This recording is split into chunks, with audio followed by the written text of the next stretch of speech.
저와 여러분이 한 절씩 교독하겠습니다. 그들이 저밥 먹은 후에 예수께서 시몬 베드로에게 이르시되 요한의 아들 시몬아 네가 이 사람들보다 나를 더 사랑하느냐 하시니 이르되 주님 그러하나이다. 내가 주님을 사랑하는 줄 주님께서 아시나이다. 이르시되 내 양을 먹이라 하시고 또 두 번째 이르시되 요한의 아들 시몬아 내가 나를 사랑하느냐 하시니 이르되 주님 그러하나이다. 내가 주님을 사랑하는 줄 주님께서 아시나이다. 이르시되 내 양을 치라 하시고 세 번째 이르시되 요한의 아들 시몬아 내가 나를 사랑하느냐 하시니 주께서 세 번째 내가 나를 사랑하느냐 하심으로 베드로가 근심하여 이르되 주님 모든 것을 아시오매 내가 주님을 사랑하는 줄을 주님께서 아시나이다. 예수께서 이르시되 내 양을 먹이라. 내가 진실로 내게 이르노니 내가 잘못을 스스로 들키고 나는 곳으로 다녔거니와 일어서는 내 팔을 벌리니 남이 내게 띠띠우고 떠나지 않는 곳으로 데려가리라. 이 말씀을 하심은 베드로가 어떠한 죽음으로 하나님께 영광을 돌릴 것을 가리키심이로라. 이 말씀을 하시고 베드로에게 이르시되 나를 따르라 하시니 베드로가 돌이켜 예수께서 사랑하시는 그 제자가 따르는 것을 보니 그는 만찬석에서 예수의 품에 의지하여 주님을 파는 자가 누구니까 묻던지더라. 이에 베드로가 그를 보고 예수께 여짜오되 주님 이 사람은 어떻게 되겠사옵나이까. 예수께서 이르시되 내가 올 때까지 그를 머물게 하고자 할지라도 내게 무슨 상관이냐 너는 나를 따르라 하시더라. 이 말씀이 형제들에게 나가서 그 제자는 죽지 아니하겠다 하였으나 예수의 말씀은 그가 죽지 않겠다 하신 것이 아니라 내가 올 때까지 그를 머물게 하고자 할지라도 내게 무슨 상관이냐 하신 것이로라. 이 일들을 증언하고 이 일들을 기록한 제자가 이 사람이라. 우리는 그의 증언이 참된 줄 아노라. 같이 읽습니다. 예수께서 행하신 일이 이외에도 많으니 만일 낱낱이 기록된다면 이 세상이라도 이 기록된 책을 두기에 부족할 줄 아노라. 아멘. 오늘의 말씀의 제목은 내가 나를 사랑하느냐. 여기 내가라고 하는 이 가로를 넣으시고 자기 이름으로 한번 넣어보시고 나를 사랑하느냐 주님의 그 음성을 한번 잘 들어보시기를 바랍니다. 그렇게 말했을 때 여러분 대답이 어떻게 나올지 이 목사는 심히 궁금합니다. 요한복음이 작년 5월부터 선포되어졌거든요. 5월부터. 그러면 한 1년 반 정도 이렇게 계산을 해보니까 오후 예배까지 한 140회 정도 요한복음 가지고 설교를 했더라고요. 요한복음을 들으시면서 여러분은 어떤 생각이 나십니까? 아니면 무엇이 느껴지십니까? 빛으로 오신 예수님을 세상이 알지 못하였습니다. 근데 하나님은 인간의 무력함을 다양한 방식으로 폭로하시고 오직 하나님의 은혜만 인간을 구원하시는 말씀이 전체 요한복음의 내용이었다라고 하는 것입니다. 그러니까 성경에 나와 있는 많은 사람들의 어떤 열심과 행동 그런 걸로 유발돼서 예수님을 아는 것이 아니라 오히려 그런 것들을 통해 가지고 그들의 잘못됨을 다 폭로하시고 빛 대신 예수 그리스도만이 구원의 빛이시다라고 하는 것을 내용으로 우리는 배웠습니다. 오늘도 그런 맥락에서 말씀을 마무리하며 정리하도록 하겠습니다. 제가 그림 하나를 보여드리겠습니다. 이 그림은 여러분들이 많이 보았던 그런 그림이지요. 그 그림을 유심히 보게 되면은 밖에서 문을 열 수 있도록 잡는 그런 손잡이가 없고 예수님께서 놓고 하시는 이러한 그림이잖아요. 이 그림은 요한계시록 3장 20절에 나와 있는 라오디게아 교회에 주어지는 그런 말씀을 그림으로 그렸습니다. 이 그림이 전도할 때 많이 인용했던 그런 그림들이잖아요. 바깥에서는 예수님께서 노크만 하고 있고 안에서 문을 열어줘야지만이 문이 열려진다라는 식으로 그렇게 많이 해석을 하고, 여러분 예수를 영접하세요, 마음문을 여세요, 그래야 예수님께서 들어가십니다, 이렇게 우리는 전해 들었습니다. 과연 이 그림이 그런 그림일까요? 지금까지 우리가 요한복음을 통해 가지고 예수 그리스도가 어떤 분인가라고 여러분 생각 바로 하셨다라고 하게 되면은 이 그림은 분명 우리가 기존적으로 알고 있는 그런 개념의 그림은 아니다라고 하는 것을 말씀하실 수 있어야 되는 것입니다. 제자들이 예수님의 부활을 목격하고 그들이 두려움에 떨면서 문 빗장을 걸고, 안에 문 빗장이 걸었습니다. 바깥에는 열 수도 없습니다. 그런데 주님이 어떻게 그들 가운데 서서 말씀을 하셨습니까? 2번씩 찾아가셨잖아요. 3번째 찾아오셔서 말씀하시고 그랬잖아요. 그러면 그건 뭔 얘기하는 거지요? 이 그림은 분명하게 뭔가 잘못 그렸던지, 안 그러면 이 그림을 보고 해석한 사람들이 잘못 해석했을까라는 생각이 되어지지 않습니까? 저는 이 그림을 보면서 예전에는 그렇게 생각을 했지만은, 그래서 그림이 잘못됐다 그렇게 얘기를 했지만은, 이제 생각을 조금 아침에 바꿨습니다. 그러지 않겠다. 이 분명하게 이 작가는 그 내용을 다 알고 그림을 그렸을 것이다 라고 생각하는 거죠. 이 그림은 분명하게 바깥에서 그들의 열심을 통해 가지고 문을 열어달라고 요구하시는 주님의 음성은 분명 맞습니다. 볼지어다 내가 세상 끝날까지 너희를 지키겠다라고 하시면서 문을 열어달라고 하시잖아요. 그럼 문을 열게 되면은 내가 너희에게 들어가서 너희가 더불어 먹고 너희는 나와 더불어 먹으리라. 여기에도 유니온 크라이스트, 연합이 드러나고 있습니다.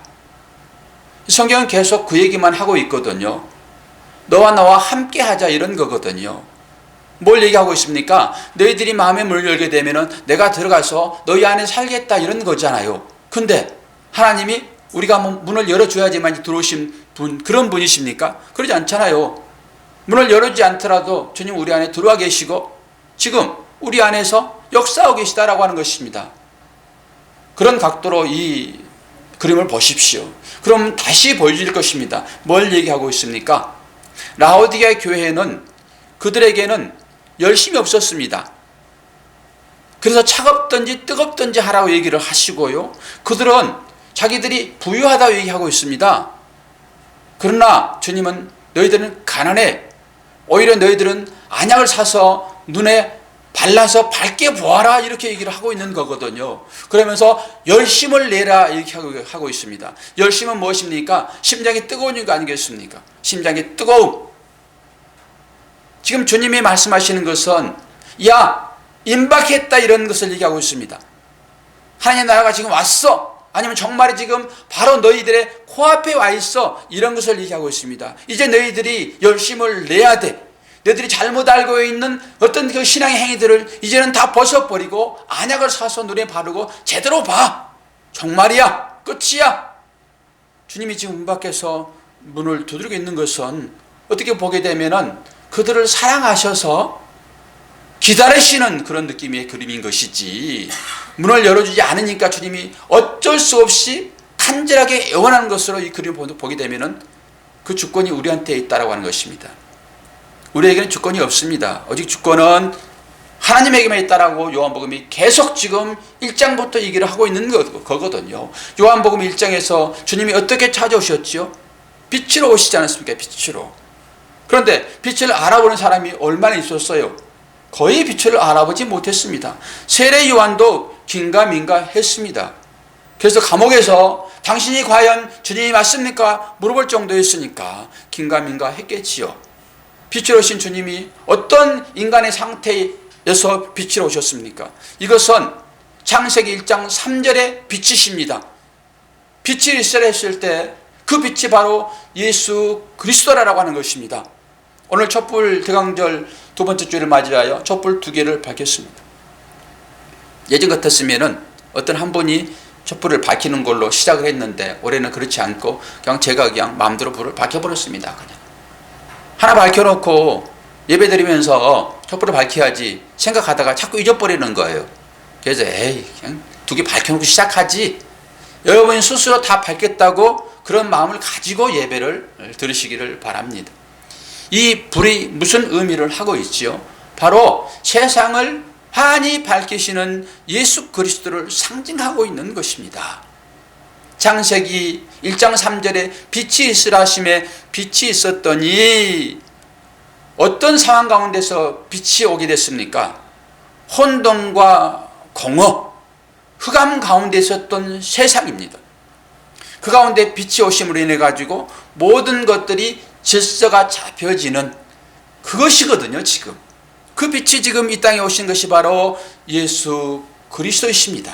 그런데 그 예수 그리스도를 많은 사람들이 알지 못하더라라고 하는 것입니다.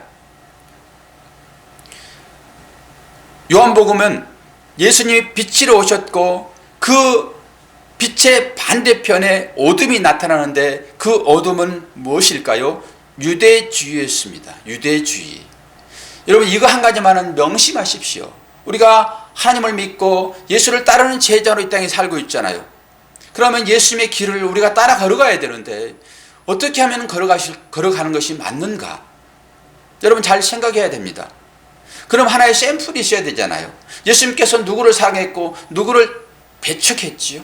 바로 유대주의입니다. 유대주의를 향하여서 독사의 자식들을 얘기했습니다. 회칠한 무덤이라고 했습니다. 그들을 향하여서 개새끼라고까지 얘기를 했습니다. 여러분 그러게 되면은 우리가 누구의 길을 따르지 말아야 될지 너무나 확연하잖아요. 그게 바로 유대주의입니다. 빛으로 오신 그 예수님의 대척점, 반대점이 누가 있었다고요? 유대주의라고요. 유대주의는 어떤 것입니까? 행함으로 구원받겠다라고 하는 것입니다. 행함으로 구원받겠다. 이렇게 유대주의에 함몰되어 있던 인류를 하나님은 당신의 열심으로 아들을 통해서 구원해 내셨습니다. 고린도후서 1장 2절에 이 열심이 나오고 있습니다. 사도 바울이 열심을 얘기하잖아요. 나 열심으로 일하는데 이 열심이 나의 열심이 아니라 하나님의 열심이라고 얘기하고 있습니다. 하나님의 열심으로 우리가 구원됐다라고 하는 것을 말씀해 주면서 이제 우리들을 향하여서 주님이 뭐라고 말씀하시죠? 너희는 세상의 빛이라 얘기를 합니다. 세상의 빛, 에베소서 5장 8절에 나와 있습니다. 너희들은 세상의 빛이라. 왜 빛이 됐을까요? 내 스스로 빛이 자격이 있어서 빛이 됐을까요? 그러지 않습니다. 주님이 내 안에 오셨기 때문에 내가 빛이 되는 것입니다. 그럼 빛만 가지고 됩니까?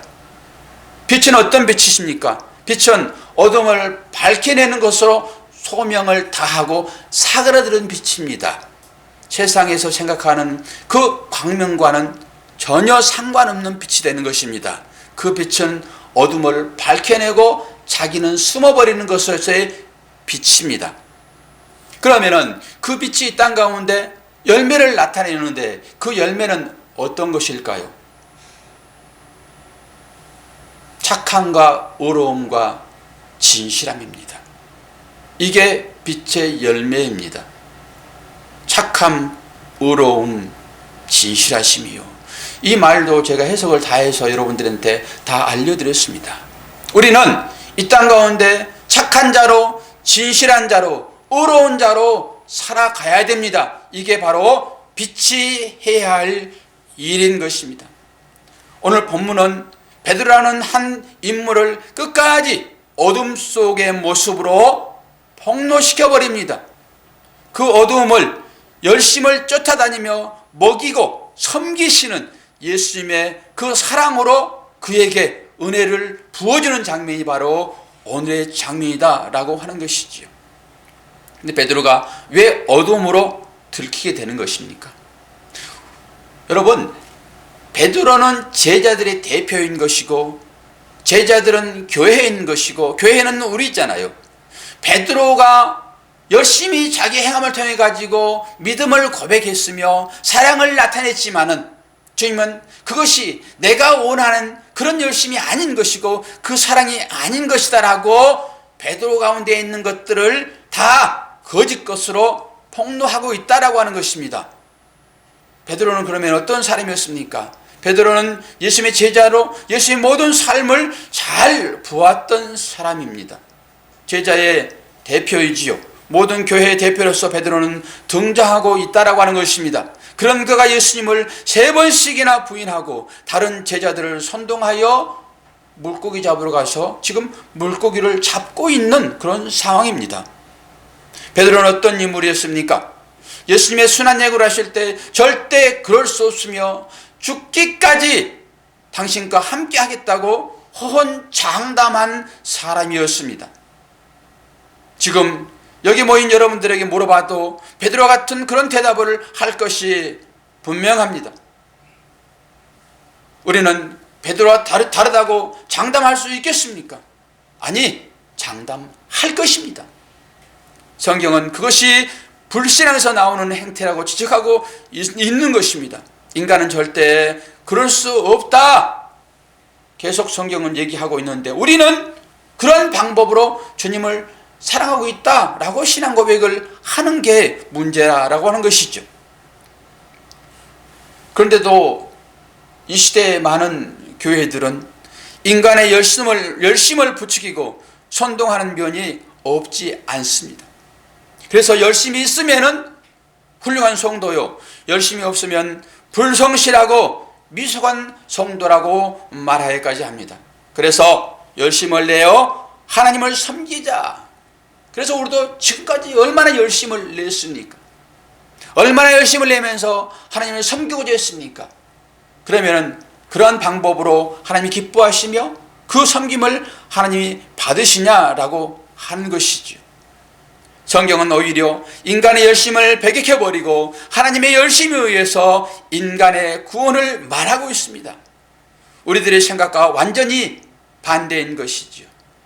부활하신 예수님을 떠나 자기들 스스로 열심히 고기를 잡고 있었던 그들에게 그물이 어떻게 얘기를 하고 있습니까? 이 그물이 그들의 삶을 대변하고 있다라고 하는 거 아닙니까? 제자의 삶을 그물이 대변하고 있습니다. 밤새도록 그물을 내렸는데 고기 한 마리 잡지 못했습니다. 예전에는 그러지 않았어요. 그들은 고기에 길을 잘합니다. 어느 때 그물을 내리게 되면은 고기가 어떤 종류의 고기가 잡힐 것인지 너무나도 잘합니다. 요즘에는 과학이 발달돼 가지고 고기를 쫓아다니잖아요. 배 보게 되면은 그 어탐기가 있어 가지고요, 고기들 다니는 것이 다 보입니다. 소나 비슷한 그런 것입니다. 낚시를 저도 이제 하러 가끔 갔었는데 그 낚싯배에는 어탐기가 다 있습니다. 근데 고기들이 있는데 가가지고 낚시를 내리게 되면은 자동으로 고기가 물게 되어 있습니다. 고기를 한 마리도 못 잡잖아요. 그럼 당연히 어탐기를 살펴보게 되면은 그 주에 고기 없습니다. 고기를 쫓아다닙니다. 그런데 베드로 시대의 그 어부들은 고기가 어디에 있는지 어탐기 없어도 잘 아는 사람들이었습니다. 전문가들이었다고요. 그런데 밤새도록 고기를 잡았는데 한 마리 잡지 못했다라고는 뭘 얘기를 하고 있죠? 너희들의 삶의 형태가 바로 그런 것이다 라고 얘기를 해주는 것이죠. 너희들의 열심으로는 이제 고기 잡을 수 없어입니다. 그들이 지금 누구를 따랐던 사람들입니까? 고기 잡는 어부, 이제 그들을 사람을 낚는 어부로 그 사명을 바꿔줬으니 당연히 고기를 못 잡을 수밖에 없는 상황으로 그들은 몰려가고 있었다라고 하는 것이죠. 너희들 예전에 돌아가서 그 삶을 산다 하여 거기에서 열매 맺을 수 없어, 이런 얘기를 하고 있는 것입니다. 그물이, 빈 그물이 그런 얘기를 하고 있는 것이지요. 이 세상은 어둠이며 빛을 알아보지 못한 자들이 맺는 열매이며 결과라는 것을 그림으로 잘 설명해 주고 계시는 것입니다. 주님은 실패한 인간들에게 집요하게 찾아오셔서 말씀하십니다. 그리고 그 말씀에 의지하여 그물을 내리니 밤새껏 한 마리 고기도 잡지 못했던 그들의 그물에 153마리라고 하는, 이것은 그냥 고기 153마리가 아니라 그 당시에 5종의 총합입니다. 그러니까 엄청나게 많은 고기를 잡았다라고 하는 그런 의미인 것이지, 아니 피레미 153마리면 어떻겠습니까? 153마리라고 그러니까 그러면 배 찰 만큼 됐으니까 거기가 이 정도 되겠다 이렇게 생각하십니까? 성경은 그렇게 얘기를 하지 않지요. 이 말은 많은 고기를 잡았다라고 하는 것입니다. 왜요? 주의 말씀에 의지하여 그물을 내렸더니 그렇게 되었다. 이제는 너희들의 심각대로 살게 되면은 빈 그물에를 얘기를 하고 있는 것이고, 이제 주의 말씀에 순종하여 사는 삶을 살게 되면은 이제 이 고기를 잡은 것처럼 이렇게 너희들은 풍성한 삶을 살게 될 거야로 말씀을 하고 있는 것이죠. 그럼 153마리의 풍성한 삶은 우리가 생각하는 쌀가마니 내지는 금은 보화, 다른 명예 이런 걸 얘기하고 있을까요? 그런 건 아니죠. 그런 거는 자동적으로 일반적 은혜로 우리에게 주어진 것이고 다른 말씀을 하고 있는 것이죠. 모든 일은 인간의 열심에 의해서 열매가 나타나는 것이 아니라 예수님의 열심에 의해서 열매가 나타나는 것이다 라고 하는 이 복음의 진리를 그림으로 지금 보여주고 있습니다. 예수님은 실패자로 선언되어 버린 베드로에게 그래서 찾아오시는 것입니다. 오늘 읽어드린 본문 15절을 살펴보시기를 바랍니다. 저희가 저밥 먹은 후에 예수께서 시몬 베드로에게 이르시되 요한의 아들 시몬아 내가 이 사람들보다 나를 더 사랑하냐 하시니 가로되 주여 그러하이다. 내가 주를 사랑하는 줄 주께서 아시나이다. 가라사대 내 어린 양을 먹이라 하시고. 이건 잘 살펴보시기를 바랍니다. 베드로의 호칭이 약간 달라진 것을 보게 됩니다. 베드로를 지금 뭐라고 부르고 있습니까? 시몬이라고 부르고 있습니다. 시몬은 언제적 이름입니까? 이 베드로가 예수님을 따르기 전의 이름입니다. 예수님께서 베드로를 부르시면서 지어준 이름이 게바이거든요. 게바는 아람어입니다. 아람어 게바. 게바야 이렇게 불렀습니다. 그 뜻을 풀어보게 되면은 뭐라고 얘기하죠? 페트라입니다. 페트라의 발음을 우리는 베드로 이렇게 쓰는 것입니다. 한글 성경으로. 이것의 의미는 뭐예요? 반석이다라고 하네요. 반석. 임진왜란 때 선조가 피신하면서 그 허기졌을 때 하나의 어떤 물고기를 어부가 잡아서 대령을 했거든요. 이 말이 무슨 말인지 여러분 아시죠? 유래에 대해서. 배고플 때 먹게 되면 다 맛있습니다. 시장이 반찬이다 그러잖아요. 그렇죠? 그래서 식탁을 여러분 챙길 때 배를 좀 골게 하여 초빙하셔야 돼요. 그런데 원래 메인 그것을 먹기 전에 다른 것을 많이 먹여버리게 되면은 이거 메인 그 음식 맛이 없어지잖아요. 그래서 배를 좀 골게 하여 음식을 드리게 되면은 아주 잘못했다고 칭찬을 아주 받습니다. 여러분 말씀을 잘 들으십시오. 일반 예화를 들을 때 여러분들의 귀가 솔깃해질 수도 있어요. 관심이 거기 가 있기 때문에 그렇습니다. 선조가 피신하면서 그 고기를 먹었더니 너무 맛있습니다. 그때 물어보잖아요. 이 고기의 이름이 뭐지? 김주성이에요. 아니 김성 입살 너무 제가 사랑하나 봐요. 이름이 바로 나와버리네. 고기의 이름이 묵이다. 묵. 묵. 이건 편집할게요. 근데 묵이 이렇게 맛있어요. 야, 이 묵이 뭐냐, 묵이. 이렇게 맛있는 고기를. 그래가지고 부처님 이름이 뭔지 아십니까? 아니, 그건 이후에 붙인 거고. 금고기라 해가지고, 은어라고 했습니다. 은어. 금은어 할 때 그 은입니다. 금고기예요. 돈고기. 그런 이름을 딱 붙여줬습니다. 은어라고. 우리 고향 가면 은어가 많이 잡혀요. 그래서 이제 귀향을 해가지고 귀향이죠. 궁전에 다시 들어와가지고 옛날 생각한 거예요. 그때 그 고기, 그 맛있는 그 고기. 얘들아 그 고기 좀 가져와라. 그래가지고 고기를 다시 먹었더니 완전히 그 고기가 아닌 것입니다. 그래서 얘들아 그때 그 먹는 그 고기 달라고 했더니 어떻게 이렇게 맛대가리 없는 고기를 가져왔니? 신하들이 큰일 나죠. 그렇게 가지고는. 아니 맞습니다. 그때 이름이 부처님 이름이 무슨 이름이에요? 도루묵입니다. 도루묵. 요즘 도루묵 많이 나더라고요. 요즘 산란기가 돼가지고 많이 올라와요. 낚시 던지면 그냥 물고요. 그물만 조그만 통발만 넣어도 막 잡히더라고요. 많이 잡히더라고요. 그게 맛이 있었다가 상황이 바뀌니까 맛이 없는 것입니다. 그래서 도루묵인데 지금 주님이 베드로를 개바라고 부르는데 그런 의미로 부를까요? 야, 내가 너 사랑했는데 내 제자 수제도 너를 뽑았는데 내가 너 보니까 내 삭스가 영 글렀어. 너 옛날로 돌아가야 되겠어. 그러면서 개바라고 불렀을까요? 많은 사람들이 그렇게들 해석을 합니다.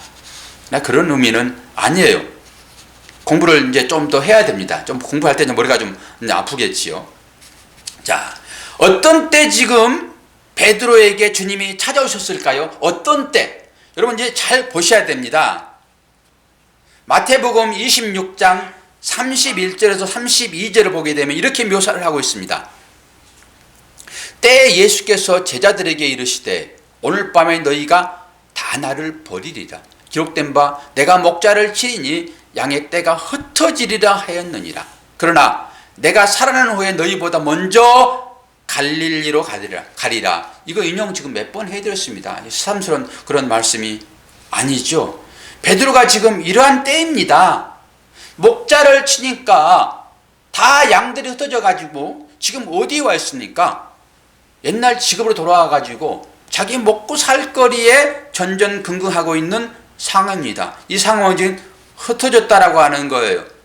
지금 예수님께서 마태복음을 통해 가지고 어떤 말씀을 인용하고 있죠? 스가랴서 13장 7절의 말씀을 인용하고 있습니다. 그래서 여기에서 제가 지금 그런 것으로 흩어지리라. 우리가 오늘 이 말씀 중에서 흩어지는 것과 옛날에 그 베드로의 본명 게바, 시몬, 여러분 이걸 잘 보셔야 돼요. 제가 이 말씀을 연구하면서 또 다른 은혜를 제가 받았잖아요. 아침에 기도하면서 이 말씀을 묵상하는 중에 하나님께서 은혜를 또 듬뿍 주세요. 저는 새벽 시간 은혜를 받게 되면은 밥을 찾습니다. 신기해요. 근데 밥이 없잖아요. 라면이 얼마나 땡기는지 새벽에 여러분 새끼도 끝나고 라면 하나 더 드셔보십시오. 그 맛이 최고입니다. 라면 하나 끓여가지고 좀 적을 같아가지고 냉장고를 열어보니까 오늘 애들 간식 주려고 어묵을 사놨더라고요. 제가 어묵도 되게 좋아하잖아요. 그 어묵 2개를 탁 넣고 그것도 부족할 것 같아가지고 계란 하나 깨가지고 탁 넣고 아침에 실컷 먹었습니다. 그러면서 어떻게 하면은 이 말씀을 좀 잘 풀어가지고 우리 성도님들한테 이 은혜의 양식을 같이 공유할까? 그래서 제가 포기한 것이 이렇게 포기했습니다. 저는 계속 부활을 지금 캐내고 있는 거거든요. 진주 되시는 예수 그리스도를 말씀 통해 가지고 여기서 찾고 저기서 찾는 거거든요. 근데 진주라고 하는 것은 그리스도잖아요. 그럼 그리스도 한 분으로는 만족할 수 있습니다. 그런데 또 다른 진주를 다른 곳에서 캤다 하여 만족이 배가 됩니까? 그러지는 않을 거예요. 한 번 그리스도로 만족하게 되면은 이쪽에 그리스도가 5분 계시더라도 똑같은 만족합니다라고 하는 것입니다. 그런데 불구하고 풍요로움은 있어요. 근데 제가 생각하기를 저는 발견해 드리고 끼는 것은 구슬이니까 끼는 것은 우리 사랑하는 채워가는 교회 성도 여러분이 해야 되겠다. 끼는 것은 제가 어떻게 그걸 다 끼워줍니까? 여러분들이 끼셔야지. 그러면서 하나님께서 저를 좀 더 깊은 곳으로 이끄시는 그런 따뜻함을 제가 체험하면서 식욕이 땡기더라 그런 것입니다. 그래서 여기서 그리스도 발견해서 놓고 저기서 그리스도 발견해서 놓고 하게 되면 여러분들이 끼우셔서 그것을 귀걸이를 만들어가지고 귀에 거시든지 이 귀걸이는 종의 의미가 있는 것입니다. 여러분 다 귀걸이 하셨습니까? 귀걸이는 종의 의미예요. 나는 주님의 종입니다. 이런 뜻입니다. 어떤 사람은 코걸이까지 합니다. 주의 종입니다. 이런 뜻입니다.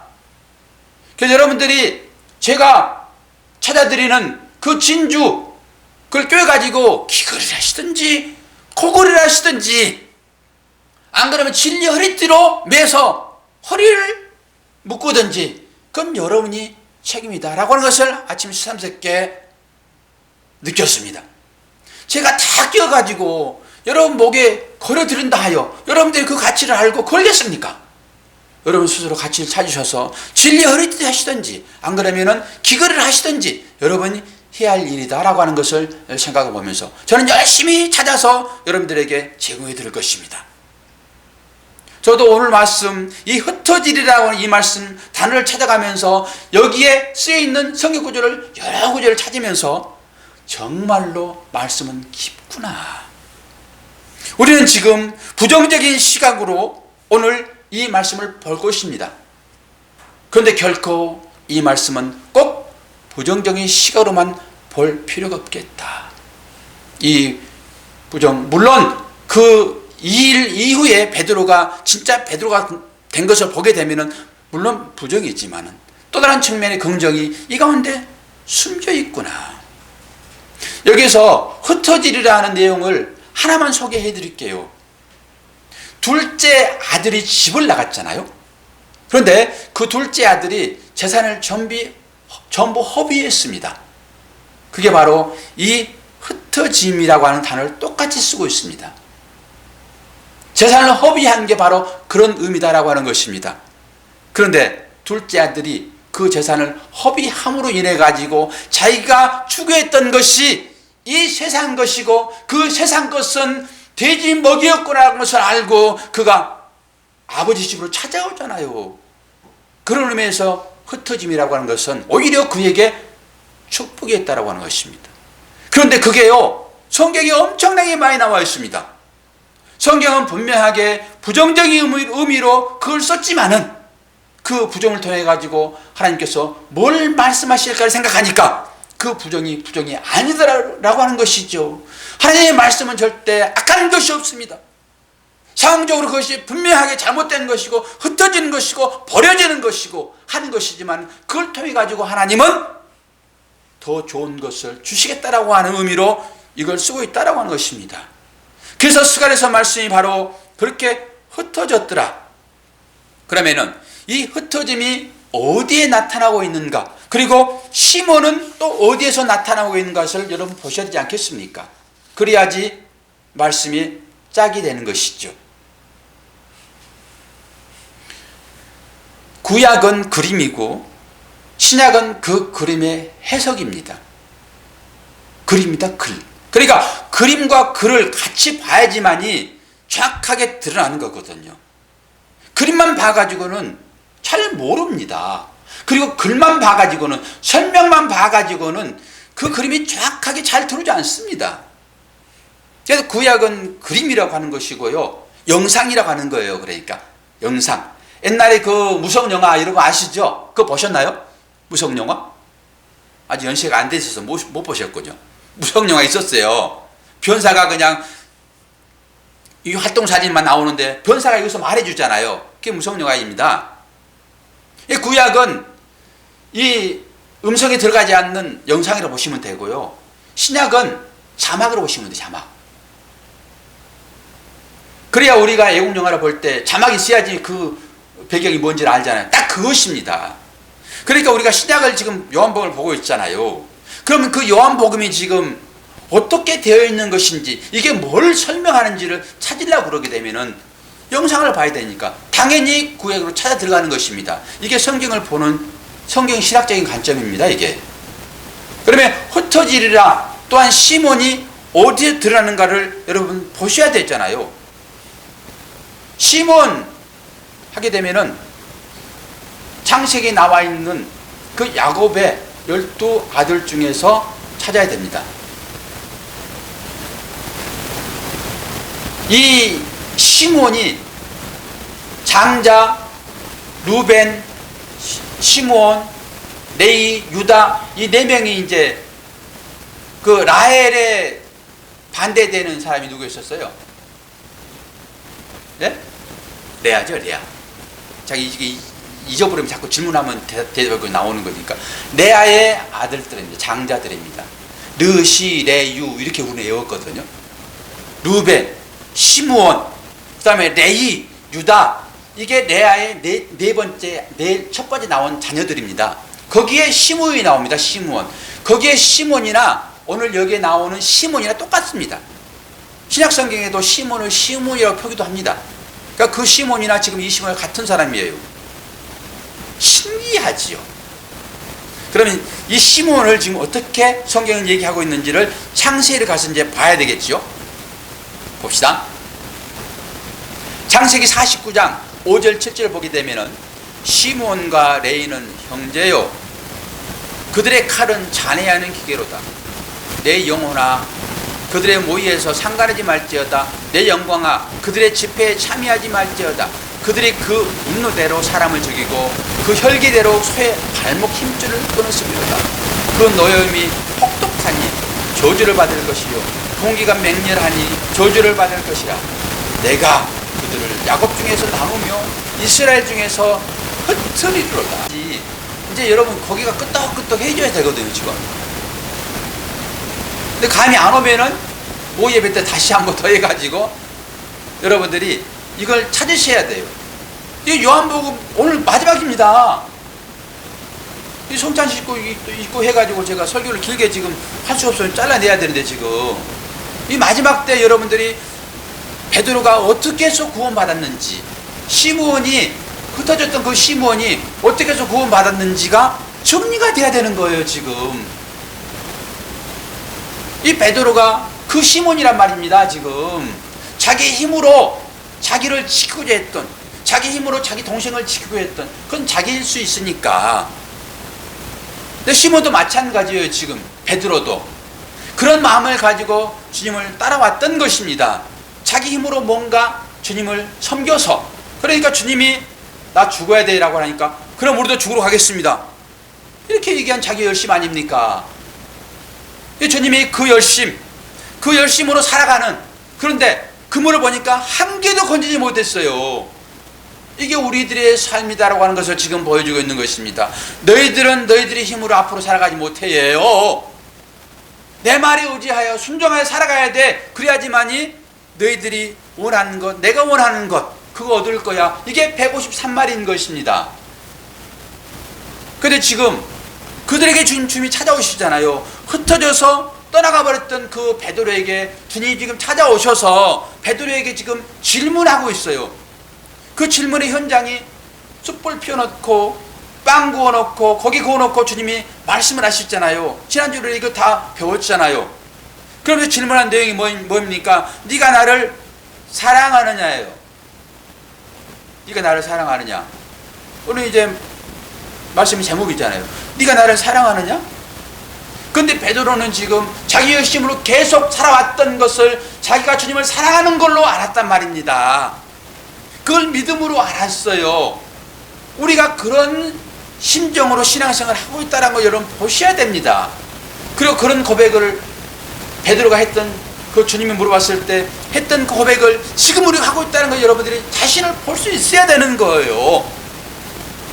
그래야지 요한복음 결론이 야 이것이 나에게 주는 말씀이라고 여러분들이 믿음을 고쳐 세울 수 있는 것입니다.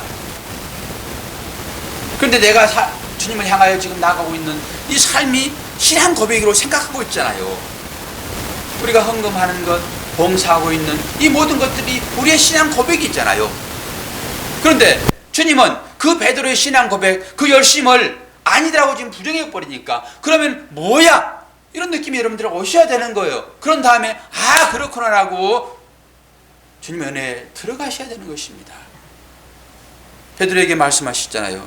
네가 나를 사랑하느냐? 네가 나를 사랑하느냐? 그게 베드로가 선뜻 대답을 하지 못해요. 그러면서 뭐라고 얘기합니까?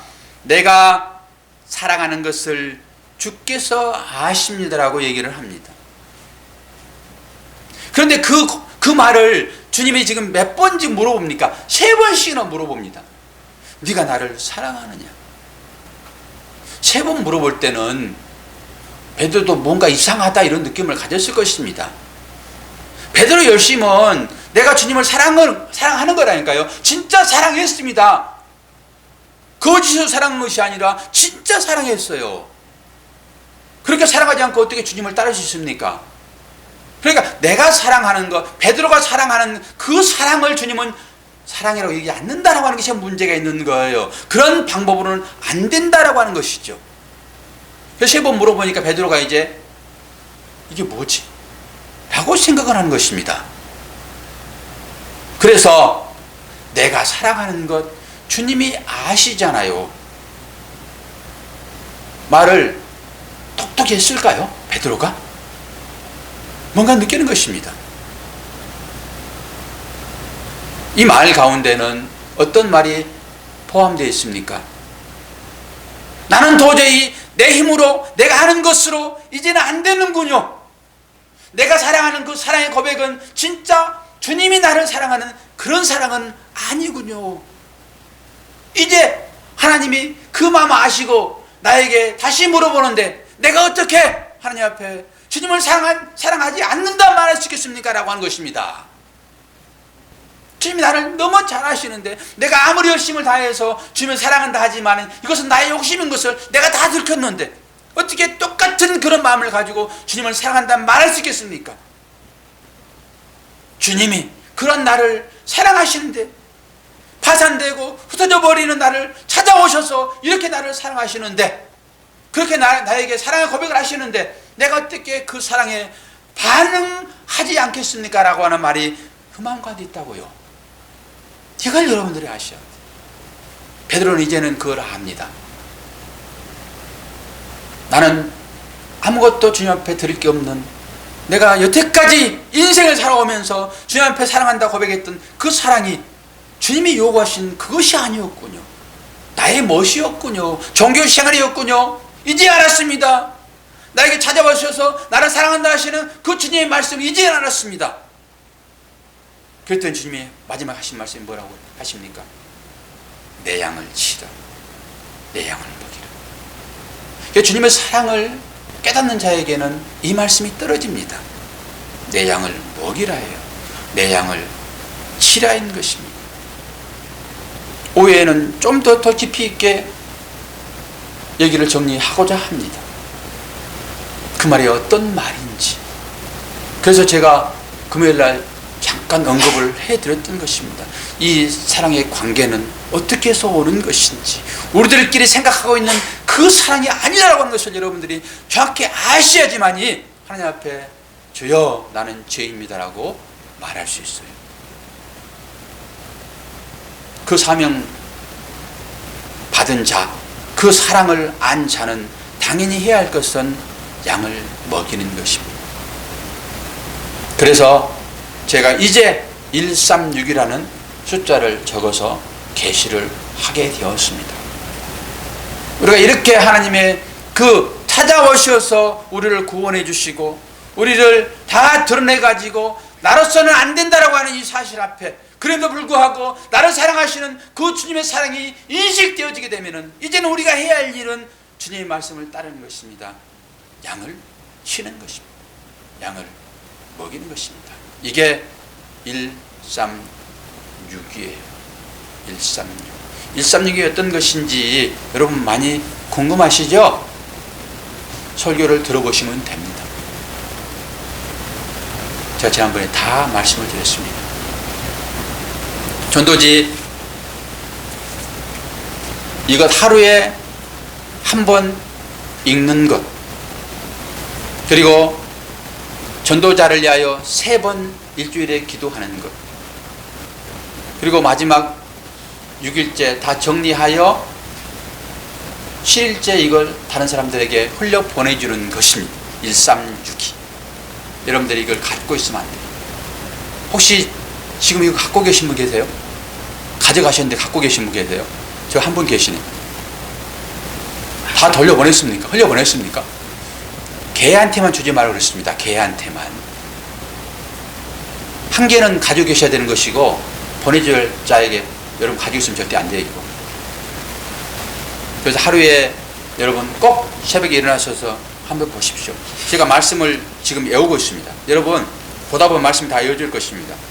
이거 해보십시오. 매일 보다 보면 말씀이 다 외워질 것입니다. 속의 내용의 중심쯤에 되어 있는 이 말씀들이 외워질 것입니다. 그리고 이게 형사가 될 것입니다. 계속 보다 보면은.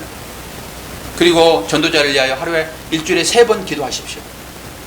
하다 보면은 자동적으로 여러분 마음 가운데 이 주님 마음이 입혀질 것이고요.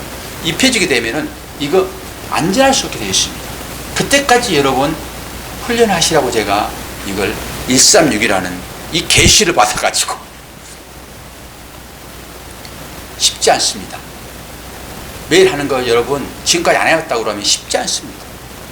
그러나 훈련을 하십시오. 해야지만이 주님 말씀하신 내 양을 먹이라에 반응하는 것입니다. 기도하겠습니다. 좋으신 아버지 하나님 은혜를 감사합니다. 오늘도 네가 나를 사랑하느냐 주님 말씀이 우리 심령 가운데 들려질 때 우리는 베드로처럼 내가 주님을 사랑합니다 라고 고백합니다. 그 고백 가운데는 도저히 할 수 없는 나의 믿음의 고백이 구원에 이를 수 없다라고 하는 이 사실을 알기에 그런 가운데서라도 찾아오셔서 우리를 구원해 주신 그 은혜가 너무나도 크기에 이제는 다시 한번 내가 주님을 사랑하는 것 주님이 아십니다라고 고백하는 것이고, 그러한 자들에게 주님은 이제는 내가 너를 믿고 내가 사명을 맡기노니 내 양을 먹이라 말씀하십니다. 아버지 하나님, 이 삶에까지 우리가 나갈 수 있도록 인도하여 주시어서 하나님 나라의 상급자들로 우뚝 서게 도와주시옵소서. 예수 그리스도 이름으로 기도하옵나이다. 아멘.